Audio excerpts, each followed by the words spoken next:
മേടൻ രാശിയാണ് ആദ്യമായിട്ട് നമുക്ക് വരിക. ആ മേടൻ രാശിയിൽ 12ാം ഭാവത്തിലേക്കാണ് ശനീശ്വരൻ്റെ വരിക. മോക്ഷസ്ഥാനാണ്, വ്യാഴക്ഷേത്രമാണ്. മോക്ഷസ്ഥാനത്ത് ശനീശ്വരൻ വരികയൊക്കെ ചെയ്യുമ്പോൾ മേടൻ രാശിയുടെ അശ്വതി, ഭരണി, കാർത്തികയുടെ കാൽഭാഗം, അതാണ് ആ മേടൻ രാശിയിൽ വരുന്നത്. അവരെ സംബന്ധിച്ച് ഏഴരശനിയാണ് സ്റ്റാർട്ട് ചെയ്യുന്നത്. അപ്പോൾ ഏഴരശനിയാണെങ്കിലും ശനീശ്വരൻ 11ൽ നിൽക്കുന്ന സമയത്ത് അവർക്ക് ഏറ്റവും നല്ലൊരു കാര്യങ്ങളൊക്കെ ചെയ്തു തന്നിരുന്നു. അപ്പോൾ അതിലൂടെ നമ്മൾ പുതിയ പുതിയ അറിവുകൾ, നമ്മുടെ ജീവിതത്തിൽ വരുന്ന മാറ്റങ്ങളാണ് അറിവുകൾ എന്ന് പറയുന്നത്. അപ്പോൾ ആ മാറ്റങ്ങളിലൂടെ നമ്മളത് ശ്രദ്ധിച്ചാൽ നമുക്കറിയാൻ പറ്റും. നമുക്ക് ശനീശ്വരൻ 11ൽ നിൽക്കുന്ന സമയത്ത് നമുക്ക് പല സ്ഥലങ്ങളിൽ നിന്നും പ്രതീക്ഷിക്കാത്ത ധനങ്ങൾ വരാം. നമ്മുടെ കർമ്മ മേഖലയിൽ തന്നെ നല്ല മാറ്റങ്ങൾ ഉണ്ടാവാം. അപ്പോൾ അതെന്തുകൊണ്ട് എന്ന് നമ്മൾ തന്നെ തിരിച്ചറിയണം. നമ്മളെ ഉൾക്കൊണ്ട് തിരിച്ചറിയുന്ന ഒരു ഭാവത്തിൽ എത്തിക്കുക എന്നുള്ളതാണ് ശനിയുടെ ധർമ്മം.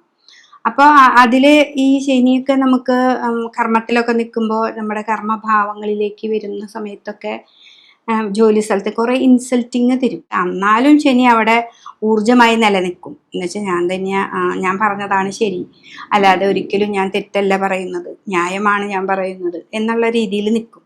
അപ്പോൾ ഇൻസൾട്ടൊക്കെ ഉണ്ടെങ്കിലും നമുക്കൊരു നന്മ അവിടേക്ക് വരുന്നുണ്ട്. അപ്പോൾ അതുപോലെ തന്നെയാണ് അപ്പോൾ ഈ മേടൻ രാശിക്കാരെ സംബന്ധിച്ച് അശ്വതി, ഭരണി, കാർത്തികയുടെ കാൽഭാഗക്കാർക്ക് ഏഴരശനിയാണ്.